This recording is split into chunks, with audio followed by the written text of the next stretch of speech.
ನಮಸ್ಕಾರ. ಮುಖ್ಯಾಂಶಗಳು.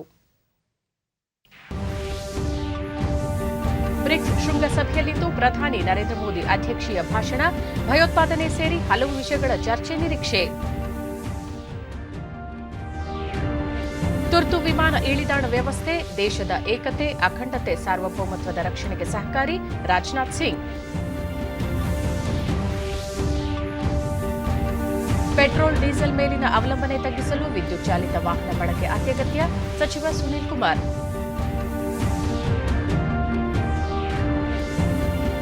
US open tennis tourney ಪುರುಷರ ಸಿಂಗಲ್ಸ್ನಲ್ಲಿ ಸೆಮಿಫೈನಲ್ಸ್ಗೆ ಜೋಕೋವಿಚ್ ಮುನ್ನಡೆ.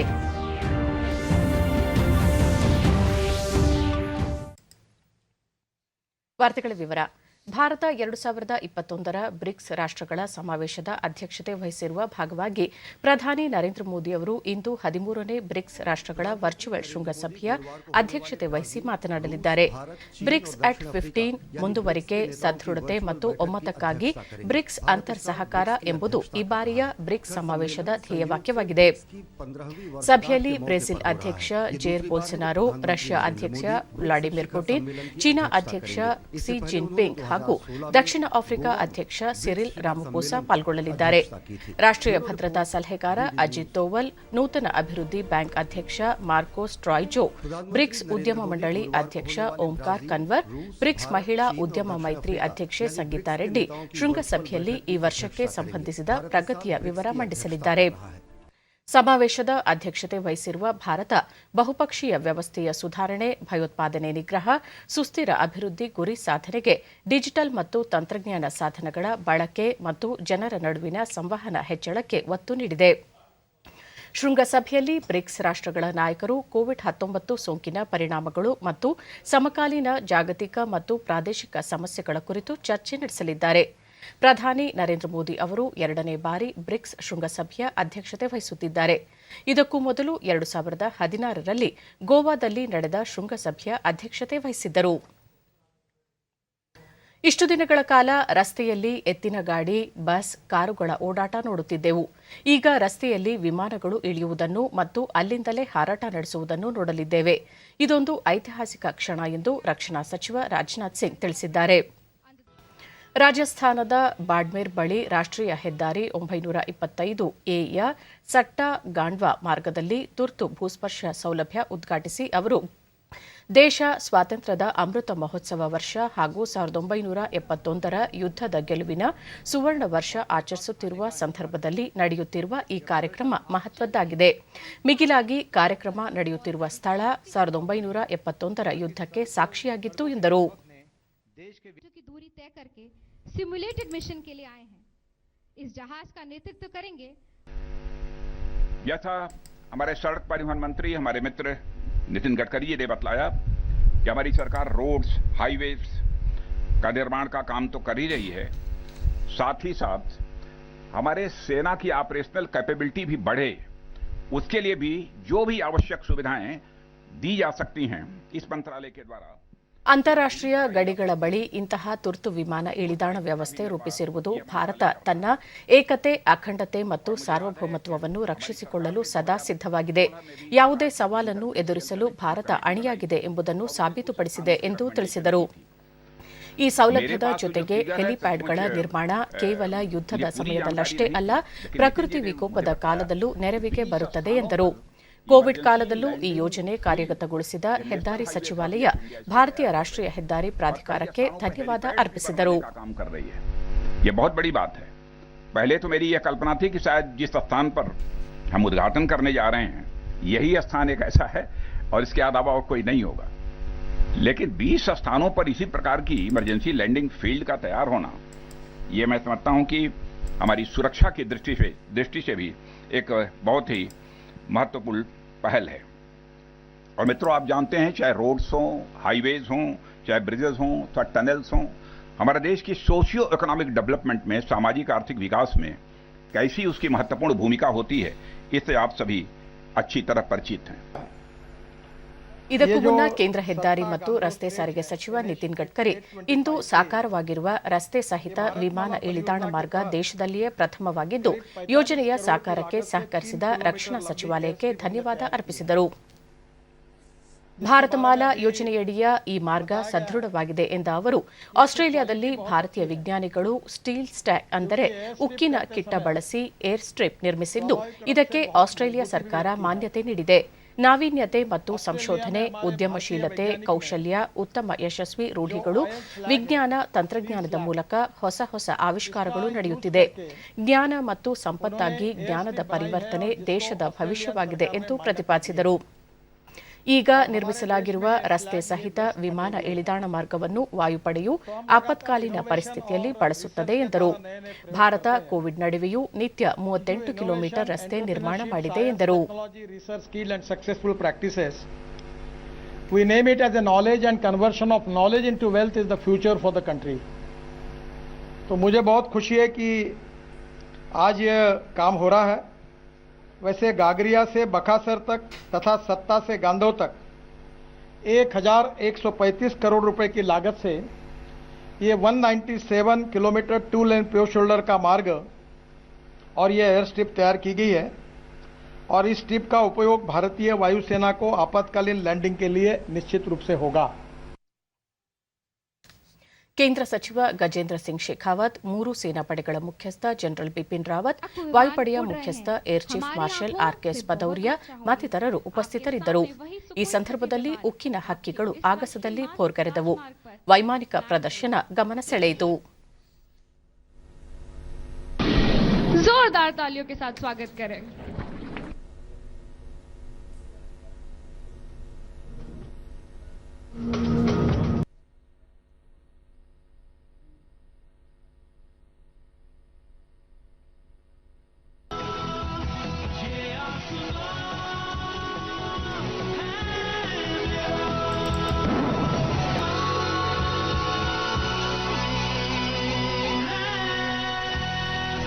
Of you, please give a big round of applause.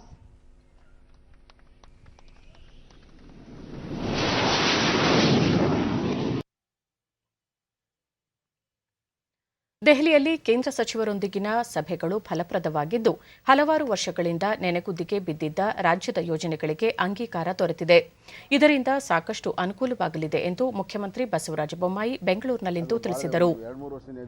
ಸುದ್ದಿಗಾರರೊಂದಿಗೆ ಅವರು ದಾಬಸ್ಪೇಟೆ ಹೊಸೂರು ನಡುವಿನ ಉಪನಗರ ವರ್ತುಲ ರಸ್ತೆ ಯೋಜನೆಯನ್ನು ಶೀಘ್ರವಾಗಿ ಕೈಗೆತ್ತಿಕೊಳ್ಳಲು ಮನವಿ ಮಾಡಲಾಯಿತು. 3-4 ವರ್ಷಗಳಿಂದ ನೆನೆಗುದ್ದಿಗೆ ಬಿದ್ದಿದ್ದ ಈ ಯೋಜನೆ ಮುಂದಿನ 6 ತಿಂಗಳೊಳಗೆ ಆರಂಭಗೊಳ್ಳಲಿದೆ. ಪೂರ್ಣಗೊಂಡ ಬಳಿಕ ಬೆಂಗಳೂರಿನ ಅರ್ಧದಷ್ಟು ಸಂಚಾರ ದಟ್ಟಣೆ ವಿಕೇಂದ್ರೀಕರಣಗೊಳ್ಳಲಿದೆ ಎಂದರು. ಉತ್ತರ ಕರ್ನಾಟಕದ ವಿಜಯಪುರ ಸಂಕೇಶ್ವರ ರಾಷ್ಟ್ರೀಯ ಹೆದ್ದಾರಿ ವಿಸ್ತರಣೆ ಕಾಮಗಾರಿಗೂ ಅನುಮತಿ ದೊರೆತಿದ್ದು ಈ 4 ಹೆದ್ದಾರಿಗಳನ್ನು ಭಾರತ್ ಮಾಲಾ ಯೋಜನೆಯಡಿ 2ನೇ ಹಂತದಲ್ಲಿ ಕೈಗೆತ್ತಿಕೊಳ್ಳಲು ಒಪ್ಪಿಗೆ ಸೂಚಿಸಿದ್ದಾರೆ. ಸಚಿವ ರಾಜೀವ್ ಚಂದ್ರಶೇಖರ್ ಅವರೊಂದಿಗಿನ ಭೇಟಿಯ ವೇಳೆ ಬೆಂಗಳೂರು ಕೋಲಾರ ನಡುವೆ ಎಲೆಕ್ಟ್ರಾನಿಕ್ ಉತ್ಪನ್ನಗಳ ತಯಾರಿಕಾ ಘಟಕ ಇಎಂಸಿಯನ್ನು 400 ಎಕರೆ ಪ್ರದೇಶದಲ್ಲಿ ಸ್ಥಾಪಿಸಲು ತೀರ್ಮಾನಿಸಲಾಗಿದೆ. ಎಲೆಕ್ಟ್ರಾನಿಕ್ ಹಾರ್ಡ್ವೇರ್ ಪಾರ್ಕ್ ಸಹ ನಿರ್ಮಾಣವಾಗಲಿದೆ. ಆಪ್ಟಿಕಲ್ ಫೈಬರ್ ಸಂಪರ್ಕಗಳ ವಿಸ್ತರಣೆಗೂ ಮನವಿ ಸಲ್ಲಿಸಲಾಗಿದೆ. ಗ್ರಾಮೀಣ ಡಿಜಿಟಲೀಕರಣಕ್ಕೆ ನೆರವು ನೀಡುವುದಾಗಿ ಸಚಿವರು ಭರವಸೆ ನೀಡಿದ್ದಾರೆ. ರಾಜ್ಯ ಮಟ್ಟದಲ್ಲಿ ಕೌಶಲ್ಯಾಭಿವೃದ್ಧಿ ಕೇಂದ್ರ ಸ್ಥಾಪನೆಗೂ ಕೇಂದ್ರ ಸಚಿವರು ಸಲಹೆ ನೀಡಿದ್ದು ಅದಕ್ಕೆ ಅಗತ್ಯವಾದ ನೆರವು ನೀಡುವುದಾಗಿ ಭರವಸೆ ನೀಡಿದ್ದಾರೆ ಎಂದು ತಿಳಿಸಿದರು. ಮತ್ತು ಒಂದು ಸ್ಕಿಲ್ ಯೂನಿವರ್ಸಿಟಿ ಮಾಡಬೇಕಂತ ಅವ್ರ ಉದ್ದೇಶ ಇದೆ. ಅದನ್ನು ನಾವೆಲ್ಲ ಸೇರಿ ಪರಿಶೀಲನೆ ಮಾಡ್ತೀವಿ ಅಂತ ಹೇಳಿದ್ವಿ.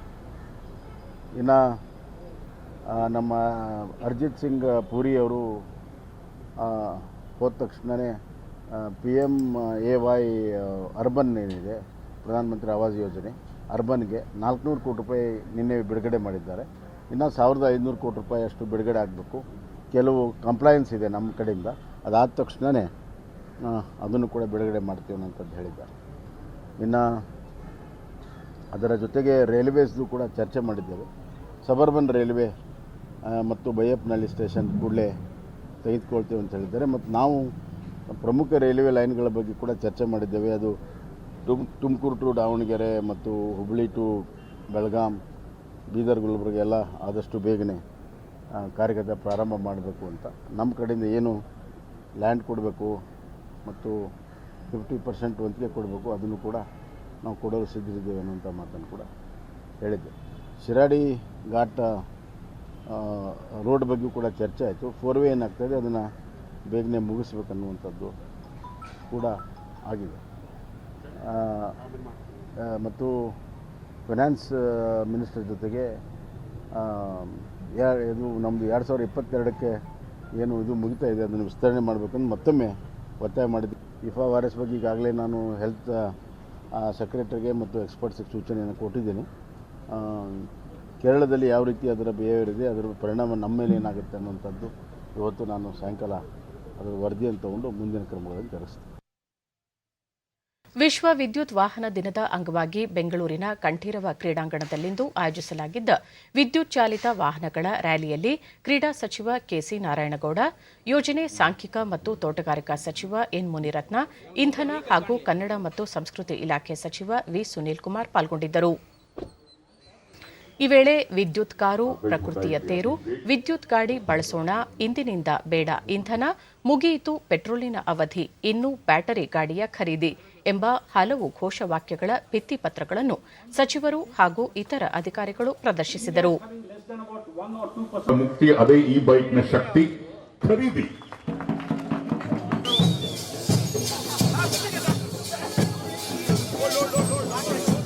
ಎಲ್ಲ ಮಾಧ್ಯಮ ಸ್ನೇಹಿತರು ಹಾಗೇನೆ ಈ ಕಾರ್ಯಕ್ರಮದಲ್ಲಿ ಡಾಕ್ಟರ್ ಕೆ ಅಮರ್ ನಾರಾಯಣ್.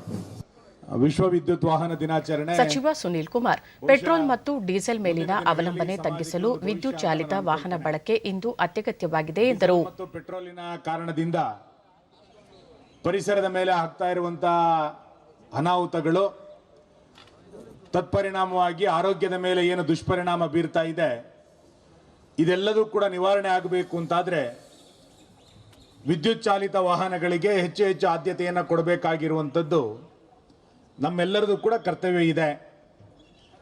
ಒಂದು ಒಳ್ಳೆಯ ಕಾರ್ಯಕ್ರಮ. ಸಚಿವ ಮುನಿರತ್ನ, ವಾಯುಮಾಲಿನ್ಯ ತಗ್ಗಿಸುವ ನಿಟ್ಟಿನಲ್ಲಿ ವಿದ್ಯುತ್ ವಾಹನಗಳ ಬಳಕೆಯನ್ನು ನಾವೆಲ್ಲರೂ ಹೆಚ್ಚಿಸಬೇಕಿದೆ ಎಂದು ಪ್ರತಿಪಾದಿಸಿದರು. ಇವತ್ತು ಎಲ್ಲೂ ನೋಡಿದ್ರೂ ಸಹ ವಾಹನಗಳು, ಅದನ್ನು ತಡೆಗಟ್ಟಬೇಕು ಅಂದರೆ ನಾವು ಮಾಡಬೇಕಾಗಿರೋ ಕೆಲಸ ಇಂಥ ಎಲೆಕ್ಟ್ರಿಕ್ ವಾಹನಗಳನ್ನ ನಾವು ಎಲ್ಲರೂ ಸಹ ಬಳಸಬೇಕಾಗತ್ತೆ. ಎಲ್ಲೆಲ್ಲಿ ಪೆಟ್ರೋಲ್ ಬಂಕ್ಗಳಿದೆ ಅಲ್ಲಲ್ಲೇ ರೀಚಾರ್ಜ್ ಪಾಯಿಂಟ್ಗಳು ಮಾಡಿದ್ರೆ ಜನರಿಗೆ ಏನಾಗುತ್ತೆ ಅಂದರೆ ಪೆಟ್ರೋಲ್ ಬಂಕ್ ಹೋಗೋ ಜಾಗದಲ್ಲಿ ನಮಗೆ ಸಿಗತ್ತೆ ಅನ್ನೋದೊಂದು ನಂಬಿಕೆ ಮೇಲೆ ಅಲ್ಲಿ ಹೋಗ್ಬಿಡ್ತಾರೆ. ಎಲ್ಲಕ್ಕಿಂತ ಜಾಸ್ತಿ ಸಚಿವ ನಾರಾಯಣಗೌಡ, ತೈಲ ಬೆಲೆಗಳು ಏರಿರುವ ಸಂದರ್ಭದಲ್ಲಿ ವಿದ್ಯುತ್ ವಾಹನಗಳ ಬಳಕೆಗೆ ಕೇಂದ್ರ ಮತ್ತು ರಾಜ್ಯ ಸರ್ಕಾರಗಳು ಉತ್ತೇಜನ ನೀಡುತ್ತಿವೆ. ವಿದ್ಯುತ್ ಚಾಲಿತ ವಾಹನಗಳ ಖರೀದಿಗೆ ಸಬ್ಸಿಡಿಯನ್ನು ಸಹ ಸರ್ಕಾರ ನೀಡುತ್ತಿದೆ ಎಂದು ವಿವರಿಸಿದರು. ಬೆಲೆನೂ ಕಡಿಮೆ ಮಾಡಬೇಕಾಗುತ್ತೆ, ಮತ್ತೆ ನಮ್ಮ ಶರೀರವನ್ನು ಕಾಪಾಡ್ಕೋಬೇಕಾಗುತ್ತೆ. ಅದಕ್ಕೋಸ್ಕರ ನಮ್ಮ ಭಾರತ ಸರ್ಕಾರ ಮತ್ತು ನಮ್ಮ ಕರ್ನಾಟಕ ಸರ್ಕಾರ ಈ ಯೋಜನೆಯನ್ನು ಒಂದು ಉತ್ತಮ ಸ್ಥಾನಕ್ಕೆ ತಂದಿದೆ. ಇದ್ರ ಜೊತೆಗೆ ನಮ್ಮ ಸರ್ಕಾರನೂ ಸಹ ಸಬ್ಸಿಡಿಯನ್ನು ಕೊಡುವಂಥ ಕೆಲಸಗಳನ್ನು ಮಾಡಿದೆ. ತುಮಕೂರು, ಚಿತ್ರದುರ್ಗ, ದಾವಣಗೆರೆ ನೇರ ರೈಲ್ವೆ ಯೋಜನೆಗೆ ಕೇಂದ್ರ ಸರ್ಕಾರ 1,800 ಕೋಟಿ ರೂಪಾಯಿ ಬಿಡುಗಡೆ ಮಾಡಿರುವುದಾಗಿ ಕೇಂದ್ರ ಸಾಮಾಜಿಕ ನ್ಯಾಯ ಮತ್ತು ಸಬಲೀಕರಣ ಖಾತೆ ಸಹಾಯಕ ಸಚಿವ ಎ ನಾರಾಯಣಸ್ವಾಮಿ ಚಿತ್ರದುರ್ಗದಲ್ಲಿ ನಿನ್ನೆ ತಿಳಿಸಿದರು. ಯೋಜನೆ ಪ್ರಗತಿ ಪರಿಶೀಲನಾ ಸಭೆಯಲ್ಲಿ ಅವರು, ಕಾಮಗಾರಿ ಆರಂಭಿಸಲು ರೈಲ್ವೆ ಇಲಾಖೆ ರೈಟ್ಸ್ ಸಂಸ್ಥೆಗೆ ಈಗಾಗಲೇ ಹಣ ಬಿಡುಗಡೆ ಮಾಡಿದ್ದು, ಚಿತ್ರದುರ್ಗ ಜಿಲ್ಲೆಯಲ್ಲಿ ನೇರ ರೈಲ್ವೆ ಯೋಜನೆಗೆ ಸಂಬಂಧಿಸಿದ ಕಚೇರಿ ನಿರ್ಮಾಣಕ್ಕೆ ಶೀಘ್ರದಲ್ಲಿಯೇ ಕಾಮಗಾರಿಗೆ ಭೂಮಿ ಪೂಜೆ ನೆರವೇರಿಸಲಾಗುವುದು ಎಂದರು. ಈ ಯೋಜನೆ ಆರಂಭಕ್ಕೆ ತುರ್ತಾಗಿ ರಾಜ್ಯ ಸರ್ಕಾರದಿಂದ ಅನುದಾನ ಬಿಡುಗಡೆಗೆ ಮುಖ್ಯಮಂತ್ರಿ ಬಸವರಾಜ ಬೊಮ್ಮಾಯಿ ಅವರೊಂದಿಗೆ ಚರ್ಚಿಸಲಾಗುವುದು ಎಂದು ನಾರಾಯಣಸ್ವಾಮಿ ತಿಳಿಸಿದರು. ಕೇಂದ್ರ ಸರ್ಕಾರ ಅದಕ್ಕಾಗಿ ವಿಶೇಷವಾಗಿ 1,801 ಕೋಟಿ ರೂಪಾಯಿ ಬಿಡುಗಡೆ ಮಾಡಿ ಅದರ ಕಾಮಗಾರಿಯನ್ನು ಕೈಗೆತ್ತಿಕೊಳ್ಳೋದಕ್ಕೆ ಸಂಪೂರ್ಣವಾಗಿ ರೈಟ್ಸ್ಗೆ ಅಧಿಕಾರವನ್ನು ಕೊಟ್ಟಿದೆ, ಟ್ರಾನ್ಸ್ಫರ್ ಮಾಡಿದೆ. ರೈಟ್ಸ್ ಅವರು ಈಗಾಗಲೇ ಆ ಕಾಮಗಾರಿಗಳನ್ನು ಕೈಗೆತ್ತಿಕೊಳ್ಳೋದಕ್ಕೆ ಅವಶ್ಯ ಅಧಿಕಾರಿಗಳನ್ನು ಡೆಪ್ಯುಟೇಷನ್ ಮಾಡಿದ್ದಾರೆ. ಈಗಾಗಲೇ ಕಚೇರಿಯನ್ನು ಎಲ್ಲಿ ಪ್ರಾರಂಭ ಮಾಡಬೇಕು, ಕೆಲವು ಮೆಟೀರಿಯಲ್ಸ್ ಬರೋದಕ್ಕೆ, ರೈಲ್ವೆ ಗೂಡ್ಸ್ ತರೋದಕ್ಕೆ, ರೈಲ್ವೆ ಮೆಟೀರಿಯಲ್ಸ್ ತರೋದಕ್ಕೆ ಜಾಗ ಹುಡುಕಾಟ ಮಾಡ್ತಾಯಿದ್ದಾರೆ. ಆದಷ್ಟು ಬೇಗ ಚಿತ್ರದುರ್ಗದಲ್ಲಿ ಕಚೇರಿಯನ್ನು ಪ್ರಾರಂಭ ಮಾಡೋಣ. ಈ ಬಗ್ಗೆ ಈ ಒಂದು ಕಾಮಗಾರಿಯನ್ನು ಸ್ಪೀಡಪ್ ಮಾಡೋದಕ್ಕೆ ಜಿಲ್ಲಾ ಅಧಿಕಾರಿಗಳು SLVಗಳನ್ನು, ಅಕ್ವಿಜಿಷನ್ ಸಭೆಗಳನ್ನು ನಾನು ಈಗಾಗಲೇ ಒಂದು ಸಲ ಫೋನ್ ಮಾಡಿದೆ, ಮೇಡಮ್ ಹಿಂಗಾಗಿದೆ, ಸ್ಪೀಡಪ್ ಆಗಬೇಕಂತೇಳಿ. ಮೇಡಮ್ನವರು ಈಗಾಗಲೇ ಒಂದು ಸಭೆಯನ್ನು ಮಾಡಿದ್ದಾರೆ. ಯಾವ್ಯಾವುದು ಅವಾರ್ಡ್ ಆಗಬೇಕು, ಯಾವುದು ಅವಾರ್ಡ್ ಆಗಿದೆ, 90 ಸ್ಟೇಜ್ ಯಾವುದಿದೆ, RR ಸ್ಟೇಜ್ ಯಾವುದಿದೆ, ಫೈನಲ್ ನೋಟಿಫಿಕೇಶನ್ ಯಾವುದಿದೆ, ಇಲ್ಲೆಲ್ಲ ವಿಚಾರಗಳನ್ನು ಸಭೆಯನ್ನು ಮಾಡಿದ್ದಾರೆ. ಅಪೌಷ್ಟಿಕತೆ ನಿವಾರಣೆಯ ಕೇಂದ್ರ ಸರ್ಕಾರದ ಮಹತ್ವಾಕಾಂಕ್ಷಿ ಪೋಷಣ್ ಅಭಿಯಾನ ಚಿತ್ರದುರ್ಗದಲ್ಲಿ ಯಶಸ್ವಿಯಾಗಿ ಜಾರಿಗೊಳ್ಳುತ್ತಿದೆ. ರಾಷ್ಟ್ರೀಯ ಪೋಷಣ್ ಮಾಸಾಚರಣೆ ಅಂಗವಾಗಿ ಅಂಗನವಾಡಿ ಕೇಂದ್ರಗಳಲ್ಲಿ ವೈವಿಧ್ಯಮಯ ಕಾರ್ಯಕ್ರಮಗಳು ಆಯೋಜನೆಗೊಂಡಿವೆ. ಮಕ್ಕಳು, ಕಿಶೋರಿಯರು, ಗರ್ಭಿಣಿಯರು ಹಾಗೂ ಹಾಲುಣಿಸುವ ತಾಯಂದಿರಲ್ಲಿ ಪೌಷ್ಟಿಕಾಂಶ ಕುರಿತು ಜಾಗೃತಿ ಮೂಡಿಸಲಾಗುತ್ತಿದೆ. ಚಿತ್ರದುರ್ಗ ತಾಲೂಕಿನ ದಂಡಿನ ಕುರುಬರಹಟ್ಟಿಯಲ್ಲಿ ತಾಯಂದಿರಿಗೆ ಪೌಷ್ಟಿಕ ಆಹಾರದ ಕಿಟ್, ಪೌಷ್ಟಿಕ ಕೈತೋಟದ ನುಗ್ಗೆ, ಕರಿಬೇವು ಸಸಿಗಳನ್ನು ವಿತರಣೆ ಮಾಡಲಾಯಿತು.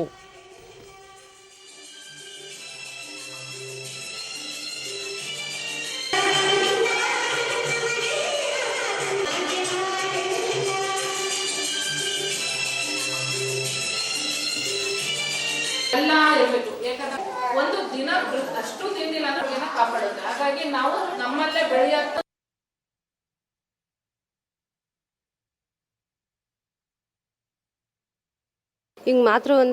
ಡಿಡಿ ನ್ಯೂಸ್ನೊಂದಿಗೆ ಫಲಾನುಭವಿ ಕಾವ್ಯ ಕೇಂದ್ರ ಸರ್ಕಾರದ ಪ್ರಧಾನಮಂತ್ರಿ ಮಾತೃವಂದನಾ ಯೋಜನೆಯಡಿ 5,000 ರೂಪಾಯಿ ಭತ್ಯೆ ದೊರೆತಿದ್ದು ಅನುಕೂಲವಾಗಿದೆ ಎಂದು ಹೇಳಿದರು.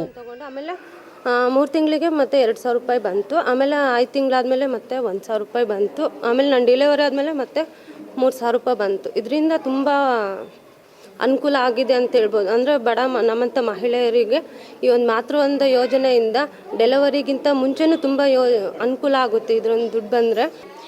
ಈಗ ನಾನು ಮತ್ತೋರ್ವ ಫಲಾನುಭವಿ SN ಸುಮಾ, ಕೇಂದ್ರ ಸರ್ಕಾರ ಅಪೌಷ್ಟಿಕತೆ ನಿವಾರಣೆಗೆ ಹಲವು ಸೌಲಭ್ಯಗಳನ್ನು ಒದಗಿಸುತ್ತಿದ್ದು ಇದರ ಲಾಭ ಪಡೆಯುವಂತೆ ಸಲಹೆ ನೀಡಿದರು. ಹೇಳಿದ್ರೆ ಅವರಿಗೆ ಈಗ ಅನ್ನೊಂದು ಈಗಿನ ಫುಡ್ ಇರೋದ್ರಲ್ಲಿ ತುಂಬ ಬೇಗನೆ ಹೆಣ್ಮಕ್ಳು ಋತುಮಾನ ಆಗ್ತಾ ಇದ್ದಾರೆ.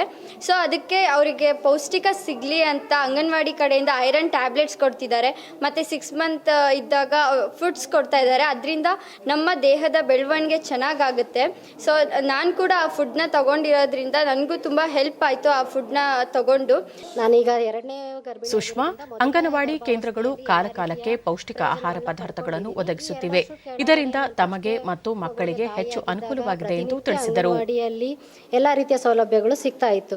ಶೇಂಗಾ ಉಂಡೆ, ಮೊಟ್ಟೆ, ಹಾಲು, ಹೆಸರುಕಾಳು ಮತ್ತು ಮಧ್ಯಾಹ್ನದ ಬಿಸಿ ಊಟವನ್ನು ಕಲ್ಪಿಸಿದ್ರಿಂದ ದಿನ ಒಂದೊಂದು ರೀತಿಯ ಸಾಂಬಾರು ಮಾಡ್ತಾಯಿದ್ರು. ಅದರಲ್ಲಿ ಎಲ್ಲ ರೀತಿಯ ತರಕಾರಿ, ಬೇಳೆಕಾಳು ಎಲ್ಲ ಇದ್ದಿದ್ದರಿಂದ ತಾಯಿ ಮತ್ತು ಮಗುವಿಗೆ ಒಳ್ಳೆಯ ರೀತಿಯ ಪೋಷಕಾಂಶಗಳು ಸಿಗ್ತಾ ಇತ್ತು. ಈಗ ಕೊರೋನಾ ಇರೋದ್ರಿಂದ ಫುಡ್ ಕೊಡ್ತಾ ಇಲ್ಲ, ಅದನ್ನ ಮನೆಗೆ ಕೊಡ್ತಾ ಇದ್ದಾರೆ ಕಿಟ್ನ. ಅದನ್ನ ಎಲ್ಲರೂ ಉಪಯೋಗಿಸ್ಕೊಂಡು ತಾಯಿ ಮತ್ತು ಮಗುವಿನ ಬೆಳವಣಿಗೆಗೆ ಸಹಕಾರ ಆಗುತ್ತೆ. ಆಧುನಿಕ ಜಗತ್ತು ಕಂಡಿರುವ ಬಹುದೊಡ್ಡ ಸಂಗ್ರಾಮಗಳಲ್ಲಿ ಭಾರತದ ಸ್ವಾತಂತ್ರ್ಯ ಸಂಗ್ರಾಮವೂ ಒಂದು.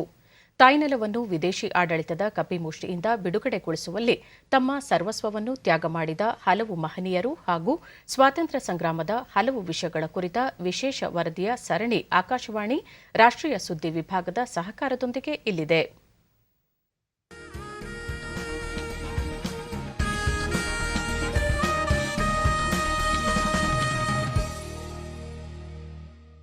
ಸೆಪ್ಟೆಂಬರ್ 2 ಸ್ವಾತಂತ್ರ್ಯ ಸಂಗ್ರಾಮ ಇತಿಹಾಸದಲ್ಲಿ ನೆನಪಿಡಬೇಕಾದ ದಿನ. ಇದೇ ದಿನ 1946ರಲ್ಲಿ ಹೊಸದಾಗಿ ಚುನಾಯಿತಗೊಂಡ ಮಧ್ಯಂತರ ಸರ್ಕಾರ ಸ್ಥಾಪನೆಯಾಯಿತು. ಬ್ರಿಟಿಷ್ ಆಗಮನದ ನಂತರ ಮೊಟ್ಟ ಮೊದಲ ಬಾರಿಗೆ ಭಾರತ ಸರ್ಕಾರ ಭಾರತೀಯರ ಕೈಗೆ ಬಂತು. ಮೊದಲು ಈ ಹಂಗಾಮಿ ಸರ್ಕಾರವನ್ನು ವೈಸ್ರಾಯ್ನ ನಾಯಕತ್ವದಲ್ಲಿ ನಡೆಸುವುದು ಎಂದು ತೀರ್ಮಾನವಾಗಿತ್ತು. ಆದರೆ ನಂತರದ ದಿನಗಳಲ್ಲಿ ಮಂತ್ರಿಗಳ ಸಭೆ ರಚಿಸಿ ಪ್ರಧಾನಮಂತ್ರಿ ಸ್ಥಾನದಲ್ಲಿರುವವರು ಜವಾಬ್ದಾರಿ ಹೊರಬೇಕು ಎಂಬ ನಿರ್ಧಾರವನ್ನು ತೆಗೆದುಕೊಳ್ಳಲಾಯಿತು. ಪ್ರಧಾನಮಂತ್ರಿ ಸ್ಥಾನವನ್ನು ಜವಾಹರ್ಲಾಲ್ ನೆಹರು ವಹಿಸಿಕೊಂಡರು. ಗೃಹ ಖಾತೆ, ಮಾಹಿತಿ ಮತ್ತು ಪ್ರಸಾರ ಖಾತೆಯನ್ನು ಸರ್ದಾರ್ ವಲ್ಲಭಭಾಯ್ ಪಟೇಲ್ ನಿರ್ವಹಿಸಿದರು. 1947ರ ಆಗಸ್ಟ್ 15ರವರೆಗೆ ಇದ್ದ ಈ ಸರ್ಕಾರ ಬ್ರಿಟಿಷರು ಆಡಳಿತ ಹಸ್ತಾಂತರ ಮಾಡುವ ವೇಳೆ ಪ್ರಮುಖ ಪಾತ್ರ ವಹಿಸಿತು. ಈ ಹಂಗಾಮಿ ಸರ್ಕಾರ ನೇರವಾಗಿ ಚುನಾಯಿತ ಸರ್ಕಾರ ಆಗಿರಲಿಲ್ಲ. ವಿವಿಧ ಪ್ರಾಂತ್ಯಗಳ ಪ್ರತಿನಿಧಿಗಳು ಆರಿಸಿದ ಸದಸ್ಯರನ್ನು ಒಳಗೊಂಡ ಸರ್ಕಾರವಾಗಿತ್ತು. 1947ರವರೆಗೆ ಭಾರತ ಯುನೈಟೆಡ್ ಕಿಂಗ್ಡಮ್ನ ಸಂಪೂರ್ಣ ಆಡಳಿತಕ್ಕೆ ಒಳಪಟ್ಟಿದ್ದರೂ ಈ ಹಂಗಾಮಿ ಸರ್ಕಾರ 1946ರಿಂದ ತನ್ನ ಛಾಪು ಮೂಡಿಸಿತ್ತು. ದೇಶ ವಿದೇಶಗಳ ಜೊತೆ ಬಾಂಧವ್ಯ ಸ್ಥಾಪನೆ, ಅಮೆರಿಕದ ಜೊತೆ ಮಾತುಕತೆ, ರಾಜತಾಂತ್ರಿಕ ಸಂಬಂಧಗಳ ವೃದ್ಧಿಯತ್ತ ಗಮನ ಹರಿಸಿತ್ತು. ಸರ್ಕಾರ ಸ್ಥಾಪನೆಗೆ ನೆರವಾದ ಇದೇ ಮಧ್ಯಂತರ ಘಟಕ ಸ್ವತಂತ್ರ ಭಾರತದ ಸಂವಿಧಾನ ರಚನೆ ಪ್ರಕ್ರಿಯೆಗೊಂಡಿತು. ಸೆಪ್ಟೆಂಬರ್ 2 ಅಂತಾರಾಷ್ಟ್ರೀಯ ಮಟ್ಟದಲ್ಲಿ ಭಾರತವನ್ನು ಪ್ರತಿನಿಧಿಸಿದ ಬಂಡಾಯಗಾರ ವೀರೇಂದ್ರನಾಥ ಚಟ್ಟೋಪಾಧ್ಯಾಯ ಅವರು ಅಗಲಿದ ದಿನ. ಸ್ವಾತಂತ್ರ್ಯ ಹೋರಾಟಗಾರ್ತಿ ಸರೋಜಿನಿ ನಾಯ್ಡು ಮತ್ತು ಬಂಗಾಲಿ ಕವಿ, ಸಂಗೀತಗಾರ ಹರೀಂದ್ರನಾಥ ಚಟ್ಟೋಪಾಧ್ಯಾಯ ಅವರ ಸಹೋದರರಾಗಿದ್ದ ವೀರೇಂದ್ರನಾಥ್ 20ನೇ ಶತಮಾನದ ಆರಂಭದ ವರ್ಷಗಳಲ್ಲಿ ಯುರೋಪ್ ಮತ್ತು ಉತ್ತರ ಅಮೆರಿಕ ಖಂಡಗಳಲ್ಲಿ ಸಾಮ್ರಾಜ್ಯಶಾಹಿ ಧೋರಣೆಗಳನ್ನು ವಿರೋಧಿಸಿ ಚಳುವಳಿಗಳಲ್ಲಿ ಭಾಗವಹಿಸಿದ್ದವರು. ವೀರೇಂದ್ರನಾಥ್ ಚಟ್ಟೋಪಾಧ್ಯಾಯ ಮದ್ರಾಸ್ ಮತ್ತು ಕೋಲ್ಕತ್ತಾಗಳಲ್ಲಿ ವಿದ್ಯಾಭ್ಯಾಸ ಮಾಡಿದವರು. ನಂತರ 1902ರಲ್ಲಿ ಆಕ್ಸ್ಫರ್ಡ್ ವಿಶ್ವವಿದ್ಯಾಲಯದಲ್ಲಿ ಉನ್ನತ ವ್ಯಾಸಂಗ ಮಾಡಿದರು.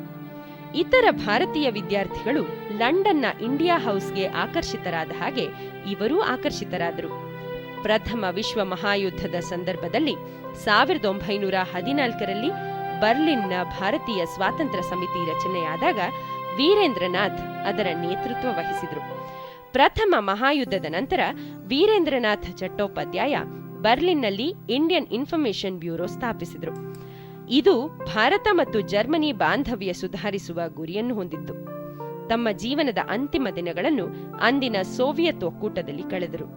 ಸ್ಟಾಲಿನ್ ವಿರೋಧಿ ಆಂದೋಲನದ ಸಂದರ್ಭದಲ್ಲಿ ವೀರೇಂದ್ರನಾಥ್ ರಹಸ್ಯವಾಗಿ ದೇಶ ವಿರೋಧಿ ಚಟುವಟಿಕೆಗಳಲ್ಲಿ ಭಾಗವಹಿಸಿದವರು ಎಂಬ ಆರೋಪದ ಮೇರೆಗೆ ಅವರನ್ನು 1937 ಸೆಪ್ಟೆಂಬರ್ 2ರಂದು ಗುಂಡಿಕ್ಕಿಕೊಳ್ಳಲಾಯಿತು. ವೀರೇಂದ್ರನಾಥ್ ಚಟ್ಟೋಪಾಧ್ಯಾಯ ಭಾರತವನ್ನು ಸ್ವತಂತ್ರಗೊಳಿಸಲು ಜೀವನವಿಡೀ ಶ್ರಮಿಸಿದವರು. ಇದೇ ಧ್ಯೇಯದಿಂದಾಗಿ ಅವರು ಸದಾ ಮುಸುಕಿನ ಜೀವನವನ್ನೇ ನಡೆಸಿದರು. ತಮ್ಮನ್ನು ತಾವು ಎಲ್ಲೂ ಪ್ರಕಟಪಡಿಸಿಕೊಳ್ಳದೆ ಹಿನ್ನೆಲೆಯಲ್ಲೇ ನಿಂತು ಭಾರತದ ಅಸ್ಮಿತೆ ಹುಡುಕಿದವರು. ವೀರೇಂದ್ರನಾಥ ಚಟ್ಟೋಪಾಧ್ಯಾಯರ ದೇಶಭಕ್ತಿ, ಅವರು ಇತರರಿಗೆ ಚೈತನ್ಯ ತುಂಬಿದ ಪರಿ, ತಾಯ್ನಾಡ ಅದಮ್ಯ ಹಂಬಲ, ಅವರ ಕಾರ್ಯನೀತಿ, ಕೌಶಲ್ಯ ಇವೆಲ್ಲವನ್ನು ದೇಶ ಚಿರಕಾಲ ಸ್ಮರಿಸುತ್ತದೆ.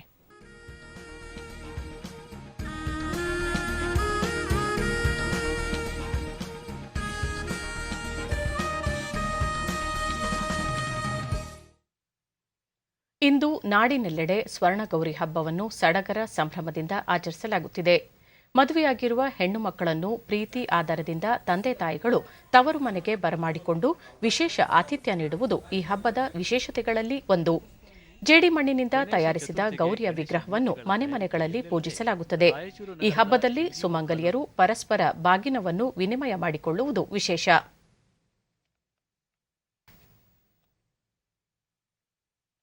ನಾಳೆ ಗಣೇಶ ಚತುರ್ಥಿಯನ್ನು ಆಚರಿಸಲಾಗುತ್ತದೆ. ಕೋವಿಡ್ ಹಿನ್ನೆಲೆಯಲ್ಲಿ ಈ ಬಾರಿ ಗಣೇಶ ಉತ್ಸವವನ್ನು 3 ದಿನಗಳಿಗೆ ಸೀಮಿತಗೊಳಿಸಿ ಸರ್ಕಾರ ಆದೇಶ ಹೊರಡಿಸಿದೆ. ಮುಖ್ಯಮಂತ್ರಿ ಬಸವರಾಜ ಬೊಮ್ಮಾಯಿ ನಾಡಿನ ಸಮಸ್ತ ನಾಗರಿಕ ಬಂಧುಗಳಿಗೆ ಸ್ವರ್ಣಗೌರಿ ಹಬ್ಬದ ಹೃತ್ಪೂರ್ವಕ ಶುಭಾಶಯಗಳು. ಆ ಜಗನ್ಮಾತೆಯು ಎಲ್ಲರಿಗೂ ಸಂತೋಷ, ಸಮೃದ್ಧಿ, ಆರೋಗ್ಯ ಭಾಗ್ಯಗಳನ್ನು ಅನುಗ್ರಹಿಸಲಿ ಎಂದು ಪ್ರಾರ್ಥಿಸುತ್ತೇನೆ. ಸರ್ಕಾರದ ಸುರಕ್ಷತಾ ಮಾರ್ಗಸೂಚಿಗಳನ್ನು ತಪ್ಪದೇ ಪಾಲಿಸಿ, ಸುರಕ್ಷಿತವಾಗಿ ಹಬ್ಬವನ್ನು ಆಚರಿಸಿ ಎಂದು ತಮ್ಮ ಟ್ವೀಟ್ ಸಂದೇಶದಲ್ಲಿ ತಿಳಿಸಿದ್ದಾರೆ. ಕೇಂದ್ರ ಸಚಿವ ಪ್ರಹ್ಲಾದ್ ಜೋಶಿ ಸರ್ವರಿಗೂ ಗೌರಿ ಹಬ್ಬದ ಹಾರ್ದಿಕ ಶುಭಾಶಯಗಳು. ಗೌರಿಯು ತಮಗೆಲ್ಲರಿಗೂ ಸುಖ, ಶಾಂತಿ, ಆರೋಗ್ಯ ನೀಡಿ ಆಶೀರ್ವದಿಸಲಿ ಎಂದು ಪ್ರಾರ್ಥಿಸುತ್ತೇನೆ ಎಂದಿದ್ದಾರೆ. ನ್ಯೂಯಾರ್ಕ್ನಲ್ಲಿ ನಡೆಯುತ್ತಿರುವ US open grand slam tennis ಟೂರ್ನಿಯ ಪುರುಷರ ಸಿಂಗಲ್ಸ್ ವಿಭಾಗದಲ್ಲಿ ವಿಶ್ವದ ನಂಬರ್ 1 ಆಟಗಾರ ನೊವಾಕ್ ಜೋಕೋವಿಚ್ ಸೆಮಿಫೈನಲ್ಸ್ ಪ್ರವೇಶಿಸಿದ್ದಾರೆ. ಈ ಮೂಲಕ ವೃತ್ತಿ ಬದುಕಿನಲ್ಲಿ 42ನೇ ಬಾರಿ ಗ್ರ್ಯಾಂಡ್ ಸ್ಲಾಮ್ ಸೆಮಿಫೈನಲ್ ಪ್ರವೇಶಿಸಿದ ಸಾಧನೆ ಮಾಡಿದ್ದಾರೆ. ಇಂದು ನಡೆದ ಕ್ವಾರ್ಟರ್ ಫೈನಲ್ ಪಂದ್ಯದಲ್ಲಿ ಸರ್ಬಿಯಾದ ಜೋಕೋವಿಚ್ 5-7, 6-2, 6-2, 6-3 ಸೆಟ್ಗಳಿಂದ 6ನೇ ಶ್ರೇಯಾಂಕಿತ ಮ್ಯಾಟಿಯೋ ಬೆರೆಟ್ಟಿನಿ ವಿರುದ್ಧ ಜಯ ಗಳಿಸಿದರು. ಈ ಮೂಲಕ ಒಂದೇ ಋತುವಿನಲ್ಲಿ 4ನೇ ಗ್ರ್ಯಾಂಡ್ ಸ್ಲಾಮ್ ಗೆಲುವಿನತ್ತ ದಾಪುಗಾಲಿಟ್ಟಿದ್ದಾರೆ. ಮಹಿಳೆಯರ ಸಿಂಗಲ್ಸ್ ವಿಭಾಗದಲ್ಲಿ ಗ್ರೀಕ್ನ ಮಾರಿಯಾ ಸಕಾರಿ ಸೆಮಿಫೈನಲ್ಸ್ ಪ್ರವೇಶಿಸಿದ್ದಾರೆ. ನಿನ್ನೆ ನಡೆದ ಕ್ವಾರ್ಟರ್ ಫೈನಲ್ ಪಂದ್ಯದಲ್ಲಿ 6-4, 6-4ರ ನೇರ ಸೆಟ್ಗಳಿಂದ 4ನೇ ಶ್ರೇಯಾಂಕಿತೆ ಜೆಕ್ ಗಣರಾಜ್ಯದ ಕ್ಯಾರೋಲಿನಾ ಪಿಸ್ಕೋವಾ ವಿರುದ್ಧ ಜಯ ಸಾಧಿಸಿ 4ರ ಘಟ್ಟಕ್ಕೆ ಮುನ್ನಡೆದರು. ಸಕಾರಿ ಫೈನಲ್ ಪ್ರವೇಶಕ್ಕಾಗಿ ಬ್ರಿಟನ್ನ ಎಮ್ಮಾ ರಾಡುಕಾನು ಅವರನ್ನು ಎದುರಿಸಲಿದ್ದಾರೆ. ಕೊನೆಯಲ್ಲಿ ಮತ್ತೊಮ್ಮೆ ಮುಖ್ಯಾಂಶಗಳು. ಬ್ರಿಕ್ಸ್ ಶೃಂಗಸಭೆಯಲ್ಲಿಂದು ಪ್ರಧಾನಿ ನರೇಂದ್ರ ಮೋದಿ ಅಧ್ಯಕ್ಷೀಯ ಭಾಷಣ, ಭಯೋತ್ಪಾದನೆ ಸೇರಿ ಹಲವು ವಿಷಯಗಳ ಚರ್ಚೆ ನಿರೀಕ್ಷೆ. ತುರ್ತು ವಿಮಾನ ಇಳಿದಾಣ ವ್ಯವಸ್ಥೆ ದೇಶದ ಏಕತೆ, ಅಖಂಡತೆ, ಸಾರ್ವಭೌಮತ್ವದ ರಕ್ಷಣೆಗೆ ಸಹಕಾರಿ, ರಾಜನಾಥ್ ಸಿಂಗ್. ಪೆಟ್ರೋಲ್, ಡೀಸೆಲ್ ಮೇಲಿನ ಅವಲಂಬನೆ ತಗ್ಗಿಸಲು ವಿದ್ಯುತ್ ಚಾಲಿತ ವಾಹನ ಬಳಕೆ ಅತ್ಯಗತ್ಯ, ಸಚಿವ Sunil Kumar. US open tennis tourney ಪುರುಷರ ಸಿಂಗಲ್ಸ್ನಲ್ಲಿ ಸೆಮಿಫೈನಲ್ಸ್ಗೆ ಜೋಕೋವಿಚ್ ಮುನ್ನಡೆ.